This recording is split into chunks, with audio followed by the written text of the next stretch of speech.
आज की हमारी ये जो गहरी पड़ताल है वो एक बहुत ही बुनियादी लेकिन परेशान करने वाले सवाल से शुरू होती है। क्या हम अपनी पूरी ताकत लगाकर अपने बच्चों को सिर्फ स्मार्ट बना रहे हैं या एक समझदार और सुलझा हुआ इंसान भी? ये सवाल मतलब आज हर उस घर में गूंज रहा है जहां बच्चों के भविष्य को लेकर थोड़ी भी चिंता है। हमारी शिक्षा प्रणाली, हमारे ट्यूशन सेंटर्स, सब एक ही चीज के पीछे भाग रहे हैं, ग्रेड्स, मार्क्स, रैंक। हाँ, एक दौड़ है बस। बिल्कुल। लेकिन आज हम जिन स्रोतों पर बात कर रहे हैं वो एक बिल्कुल अलग तस्वीर पेश करते हैं। ये अवेकन लर्निंग और उसके संस्थापक मिस्टर विजय शास्त्री के दर्शन पर आधारित है, जो मानते हैं कि असली सफलता के लिए बच्चे का समग्र विकास यानी मानसिक, भावनात्मक और आध्यात्मिक रूप से मजबूत होना सबसे ज्यादा जरूरी है। बिल्कुल।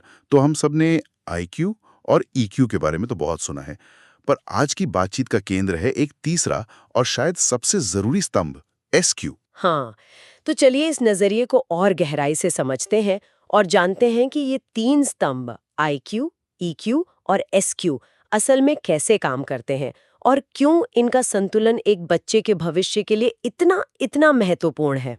ठीक है, तो शुरू करते हैं उस चीज से जिसे हम सब मतलब लगभग सफलता का पैमाना मान बैठे हैं, आईक्यू। हाँ, आईक्यू यानी इंटेलिजेंस कोशेंट, अकादमिक दुनिया का कह सकते हैं सुपरस्टार।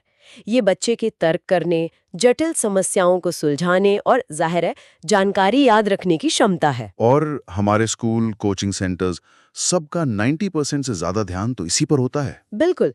लेकिन मिस्टर शास्त्री के नजरिए के अनुसार आईक्यू सिर्फ दरवाजा खोलता है। ये आपको किसी अच्छे कॉलेज में एडमिशन दिला सकता है, किसी बड़ी कंपनी में इंटरव्यू तक पहुंचा सकता है, लेकिन उस दरवाजे के अंदर आप कैसे रहेंगे, कैसे आगे बढ़ेंगे, इसकी गारंटी आईक्यू नहीं देता। यहाँ एक दिलचस्प बात है, हम सब ऐसे लोगों को जानते हैं जिनका आईक्यू बहुत ज्यादा है। हाँ, जीनियस हैं अपने अपने क्षेत्र में। बिल्कुल जीनियस हैं, लेकिन व्यक्तिगत जीवन में शायद उतने खुश या कह सकते हैं सफल नहीं है। इसका मतलब है कि सिर्फ अकादमिक बुद्धिमत्ता वो काफी नहीं है। और यहीं पर ईक्यू यानी इमोशनल कोशेंट की भूमिका आती है। ये अपनी और दूसरों की भावनाओं को समझने, उन्हें नियंत्रित करने और सही तरीके से इस्तेमाल करने की क्षमता है। अच्छा। जब कोई बच्चा किसी परीक्षा में फेल होता है या उसे दोस्तों के बीच मजाक का पात्र बनना पड़ता है, तो वो उस स्थिति पर कैसे प्रतिक्रिया करता है। क्या वो बिखर जाता है? हाँ, या गुस्से से भर जाता है या उस अनुभव से सीखकर शांत मन से आगे बढ़ता है। ये सब उसका ईक्यू तय करता है। इसे बेहतर ढंग से समझने के लिए हमारे स्रोत एक कार की बहुत ही शानदार मिसाल देते हैं। अगर जीवन एक लंबा सफर है। तो आईक्यू उस कार के इंजन की हॉर्स पावर है। अच्छा। जितना ज्यादा आईक्यू उतना शक्तिशाली इंजन। वो उतनी तेज रफ्तार से आगे बढ़ने की क्षमता। एकदम सही। लेकिन ईक्यू उस कार को चलाने वाले ड्राइवर का हुनर है, उसकी ड्राइविंग स्किल है। एक कुशल ड्राइवर जानता है कि भीड़-भाड़ वाले ट्रैफिक में गाड़ी कैसे निकालनी है, कब ब्रेक लगाना है, फिसलन भरी सड़क पर संतुलन कैसे बनाना है। इंजन कितना भी शक्तिशाली क्यों ना हो, अगर ड्राइवर अनाड़ी है तो एक्सीडेंट होना तय है। क्या बात है, ये तो बहुत सटीक उदाहरण है। इसका मतलब एक हाई आईक्यू वाला बच्चा जिसका ईक्यू कम हो, वो असल में खतरा है अपने लिए भी और दूसरों के लिए भी। जैसे एक फरारी किसी ऐसे नौसिखिए के हाथ में दे दी गई हो जो उसे संभाल ही नहीं सकता। वो तेजी से जाएगा लेकिन शायद बहुत दूर तक नहीं। बिल्कुल। मिस्टर शास्त्री यही सिखाते हैं बच्चों को, अपनी भावनाओं जैसे गुस्सा, डर, ईर्ष्या और निराशा को मैनेज करना। वो उन्हें दबाव में टूटने की बजाय और मजबूत बनना सिखाते हैं। एक तरह से वो उन्हें कुशल ड्राइवर बना रहे हैं जो किसी भी तरह की सड़क पर गाड़ी चला सके। लेकिन यहाँ एक सवाल खड़ा होता है। मान लिया कि आईक्यू इंजन है और ईक्यू ड्राइवर है, पर ये सफर हमें कहाँ ले जा रहा है? मतलब मंजिल क्या है? बहुत जरूरी सवाल है। और यहीं पर मिस्टर शास्त्री के दर्शन का सबसे महत्वपूर्ण स्तंभ आता है, एसक्यू यानी स्पिरिचुअल क्वोशंट। Spiritual quotient. हाँ, और इससे पहले कि कोई सोचे, हमारे स्रोत साफ करते हैं कि इसका किसी धर्म या मजहब से कोई लेना देना नहीं। हाँ, इसका मतलब स्वयं को जानना है, अपनी अंतरात्मा की आवाज को सुनना है ना। एकदम सही। एसक्यू बच्चे के अंदर का नैतिक कंपास है, उसका जीपीएस है। आज की दुनिया में भटकाव बहुत है। सोशल मीडिया का दबाव, दोस्तों की देखा देखी, हर चीज तुरंत पाने की चाह। इन सब के बीच क्या सही है और क्या गलत, इसका रास्ता एसक्यू दिखाता है। यह उसे करुणा, कृतज्ञता और अपने जीवन के उद्देश्य को समझना सिखाता है। तो हमारी कार वाली कहानी में? हमारे कार वाले कहानी में एसक्यू ड्राइवर को बताता है कि उसे जाना कहाँ है, मंजिल क्या है और उस मंजिल तक पहुंचने का सही रास्ता कौन सा है। वाह, मतलब इंजन आईक्यू कितना भी शक्तिशाली हो और ड्राइवर ईक्यू कितना भी कुशल हो, अगर उसे ये ही नहीं पता कि जाना कहाँ है, तो सारा सफर व्यर्थ है। वो बस गोल गोल घूमता रहेगा। एसक्यू जीवन को एक मकसद देता है। और जब एसक्यू मजबूत होता है तो आईक्यू और ईक्यू अपने आप सही दिशा में काम करने लगते हैं। यह बच्चे को सिर्फ एक कामयाब इंसान नहीं बल्कि एक अच्छा इंसान बनाता है। एक ऐसा इंसान जो सिर्फ अपने बारे में नहीं बल्कि समाज के बारे में भी सोचे। ठीक है, ये मॉडल सुनने में तो बहुत प्रभावशाली लगता है, लेकिन यहाँ मैं थोड़ा आलोचक बनना चाहूँगा। भारत जैसे देश में जहाँ आईआईटी या मेडिकल में एक सीट के लिए लाखों बच्चे। हाँ, जबरदस्त प्रतिस्पर्धा है। बिल्कुल।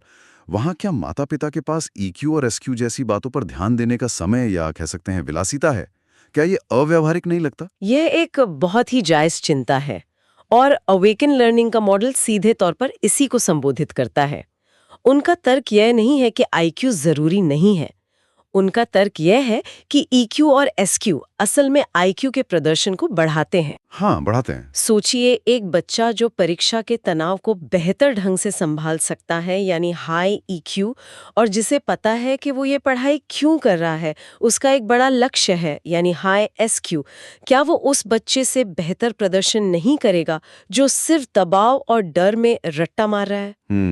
सही बात है। एसक्यू और ईक्यू अकादमिक सफलता के दुश्मन नहीं बल्कि उसके सबसे बड़े सहायक हैं। वे बच्चे को एक मैराथन धावक बनाते हैं, न कि 100 मीटर का स्प्रिंटर जो जल्दी ही थककर चूर हो जाए। ये एक मजबूत तर्क है। तो ये सिर्फ बच्चे को नरम बनाने के बारे में नहीं है, बल्कि उसे मानसिक रूप से इतना मजबूत बनाने के बारे में है कि वो किसी भी चुनौती का सामना कर सके। बिल्कुल। और यहीं से कहानी का सबसे कह सकते हैं चौंकाने वाला हिस्सा शुरू होता है। मिस्टर विजय शास्त्री का मानना है कि बच्चे को बदलने से पहले कहीं और बदलाव करने की जरूरत है। हाँ, और यही उनके काम का सबसे क्रांतिकारी पहलू है। उनका एक प्रमुख सिद्धांत है और ये बहुत शक्तिशाली है। अगर हम बच्चे को बदलना चाहते हैं तो पहले हमें उसके माता पिता को बदलना होगा। ओह। उनका मानना है कि बच्चा तो गीली मिट्टी की तरह है, उसे आकार तो कुम्हार देता है और उस बच्चे के जीवन में पहले कुम्हार उसके माता पिता होते हैं। मतलब समस्या बच्चे में नहीं बल्कि उसके माहौल में है। काफी हद तक। अक्सर माता पिता अनजाने में ही अपनी अधूरी महत्वाकांक्षाओं का बोझ बच्चों पर डाल देते हैं। मैं डॉक्टर नहीं बन पाई तो मेरी बेटी बनेगी, या मुझे जो अवसर नहीं मिले वो मेरे बेटे को मिलने चाहिए। हाँ, ये तो बहुत आम है। और इस दबाव की भट्टी में बच्चे का स्वाभाविक विकास, उसका ईक्यू और एसक्यू कहीं जलकर राख हो जाता है। वो अपने माता पिता के सपनों को पूरा करने वाली एक मशीन बनकर रह जाता है, अपनी खुशी और अपना उद्देश्य खो देता है। तो अवेकन लर्निंग इसका समाधान कैसे करता है? क्योंकि माता पिता को ये कहना कि समस्या आप हैं, ये तो बहुत मुश्किल होगा। क्या वो माता पिता की भी क्लास लेते हैं? हाँ, और यही उनकी प्रक्रिया का केंद्र बिंदु है। वो इसे सचेत पालन पोषण या कॉन्शियस पेरेंटिंग कहते हैं। मिस्टर शास्त्री माता पिता के साथ व्यक्तिगत सत्र करते हैं। ये सत्र बच्चे को दोष देने के लिए नहीं होते। अच्छा। बल्कि माता पिता को आत्मनिरीक्षण करने में मदद करने के लिए होते हैं। उन्हें ये समझने में मदद की जाती है कि उनका अपना डर, उनकी अपनी चिंताएं और उनका व्यवहार बच्चे को कैसे प्रभावित कर रहा है। क्या आप इसका कोई ठोस उदाहरण दे सकती हैं? ये सचेत पालन पोषण व्यवहार में कैसे दिखता है? बिल्कुल। मान लीजिए एक बच्चा मैथ्स में कम नंबर लाता है। ज्यादातर माता पिता की पहली प्रतिक्रिया क्या होगी? तुम्हारा ध्यान कहाँ रहता है? दिन भर बस मोबाइल पर लगे रहते हो। शर्मा जी के बेटे को देखो, उसके 95 आए हैं। कुछ ऐसा ही? बिल्कुल, ये एक सामान्य प्रक्रिया है। सचेत पालन पोषण में माता पिता को एक अलग तरीका सिखाया जाता है। वो शायद बच्चे के पास बैठकर कहेंगे, मैंने देखा कि तुम्हारे नंबर कम आए हैं। मुझे पता है कि तुम निराश होगे। क्या तुम बताना चाहोगे कि तुम्हें कहाँ मुश्किल आ रही है? हम मिलकर इसका हल निकालते हैं। ये तो बहुत बड़ा फर्क है। बहुत बड़ा। पहले मामले में आपने बच्चे पर हमला किया, उसे शर्मिंदा किया। दूसरे मामले में आपने उसकी भावना को समझा और उसे अपनी टीम का हिस्सा बनाया। एक में बच्चा डिफेंसिव हो जाएगा और शायद झूठ भी बोलेगा। बिल्कुल। दूसरे में वो खुलकर अपनी समस्या बताएगा। यही है। उन्हें कुछ खास तकनीकें सिखाई जाती हैं, जैसे चिंतनशील श्रवण यानी रिफ्लेक्टिव लिसनिंग, जहां आप समाधान देने के बजाय बस बच्चे की भावनाओं को दोहराते हैं ताकि उसे लगे कि उसे सुना और समझा जा रहा है। या फिर परिवार में कृतज्ञता का चक्र या ग्रैटिट्यूड सर्कल जैसी आदतें डालना, जहां हर कोई हफ्ते में एक बार बताता है कि वो किस बात के लिए शुक्रगुजार है। ये छोटी छोटी आदतें घर के माहौल को बदल देती हैं और बच्चे के एसक्यू को मजबूत करती हैं। लेकिन ये तो बहुत धैर्य और आत्मनियंत्रण का काम है, खासकर उन माता-पिता के लिए जो खुद तनावपूर्ण नौकरियों और जीवन से जूझ रहे हैं। क्या वे इस बदलाव के लिए आसानी से तैयार हो जाते हैं? मुझे लगता है कि इसमें काफी प्रतिरोध भी होता होगा। शुरू में होता है। कई माता-पिता इस सोच के साथ आते हैं कि हमारे बच्चे को ठीक कर दो। लेकिन जब मिस्टर शास्त्री आईना दिखाते हैं और कहते हैं कि बच्चा तो आपके व्यवहार का प्रतिबिंब है, तो ये असहज करने वाला होता है। हाँ, जाहिर है। लेकिन उनकी प्रक्रिया का जादू यही है कि वो दोष नहीं देते। वो एक सुरक्षित स्थान बनाते हैं जहां माता-पिता अपनी कमजोरियों को स्वीकार कर सकें। और जब वो अपने व्यवहार में छोटे छोटे बदलाव करते हैं और देखते हैं कि उनका बच्चा ज्यादा खुश, ज्यादा शांत और ज्यादा जिम्मेदार हो रहा है, तो वही सकारात्मक बदलाव उनका सबसे बड़ा प्रेरक बन जाता है। मुझे एक काल्पनिक स्थिति की कल्पना करने दीजिए, जो स्रोतों के आधार पर हो सकती है।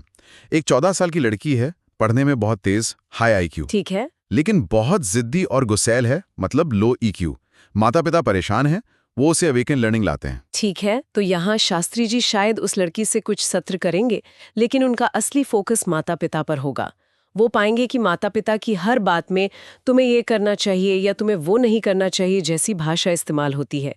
वो उसकी तुलना हमेशा किसी और से करते हैं। तो लड़की को लगता है कि उसे कभी समझा ही नहीं जाता। इसीलिए वो विद्रोह करती है। शास्त्री जी माता-पिता को बात करने का नया तरीका सिखाएंगे। वो उन्हें अपनी बेटी की राय पूछने, उसके छोटे छोटे प्रयासों की सराहना करने और उसकी भावनाओं को स्वीकार करने के लिए प्रोत्साहित करेंगे। और फिर 6 महीने बाद घर का माहौल बदल चुका है। लड़की को अब हर बात पर लड़ने की जरूरत महसूस नहीं होती, क्योंकि उसे सुना जा रहा है। उसका गुस्सा कम हो गया है।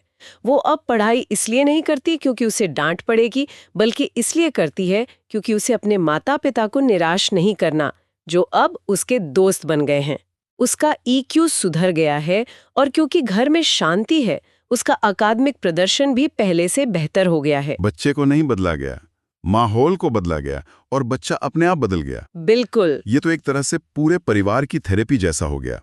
बच्चे को एक बेहतर इंसान बनाने के लिए पूरे परिवार को एक बेहतर इकाई बनाने पर काम किया जा रहा है। इसका मतलब अवेकन लर्निंग सिर्फ एक ट्यूशन सेंटर नहीं है, ये तो जीवन जीने की कला सिखाने वाला एक केंद्र है। ये एक ऐसा मिशन है जो चाहता है कि हर बच्चा न केवल एक सफल पेशेवर बने, बल्कि एक खुशहाल, संतुलित और सुलझावा इंसान भी बने। जैसा कि हमारे स्रोत में बहुत खूबसूरती से कहा गया है, IQ उसे एक अच्छी नौकरी दिलाएगा, EQ उसे सहकर्मियों और परिवार के साथ रिश्तों को निभाने में सफल बनाएगा, और SQ उसे जीवन में शांति, संतुष्टि और एक गहरा मकसद देगा। और जब ये तीनों साथ मिलते हैं, तभी एक संतुलित और संपूर्ण व्यक्तित्व का निर्माण होता है।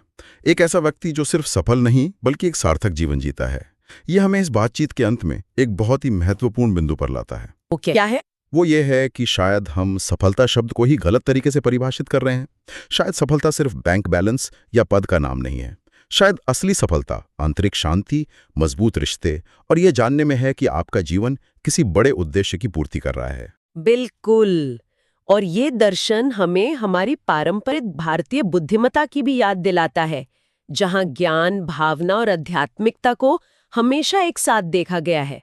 शायद आधुनिक शिक्षा की दौड़ में हम उसी समग्र दृष्टिकोण को कहीं पीछे छोड़ आए हैं। आज की इस चर्चा के बाद ये सोचना जरूरी है कि हम अपनी आने वाली पीढ़ी को विरासत में क्या देना चाहते हैं। सिर्फ उपलब्धियों की एक लंबी लिस्ट और तनाव से भरी जिंदगी, या एक ऐसा जीवन जिसे उन्होंने सही मायनों में पूरी खुशी और शांति के साथ जिया।